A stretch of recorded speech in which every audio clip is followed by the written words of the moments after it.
Setiap kali buka PO, aku itu selalu punya satu problem. Yes, problemnya adalah kulkasku tuh penuh dengan putih telur. Maka dari itu, aku kepikiran untuk bikin sesuatu yang out of the box. Berhubung aku tuh suka mengawinkan dua jenis produk, maka aku kali ini mau kawinkan bolu putih telur kukus dengan putu ayu.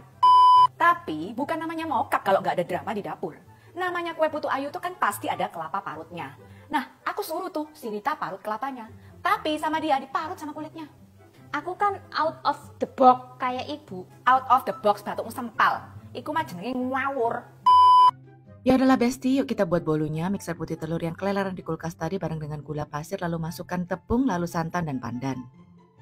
Tuang setengah adonan dalam loyang sudah didasari kelapa parut tadi, lalu kukus 5 menit saja, taburi dengan gula jawa dan tutup dengan adonan sisa. Kukus kembali hingga matang.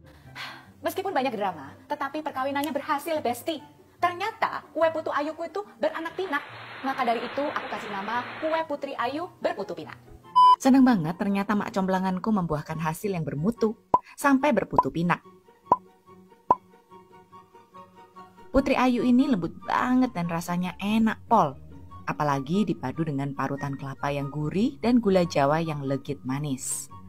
Wis talah, kalian kudu cobain. Trust me.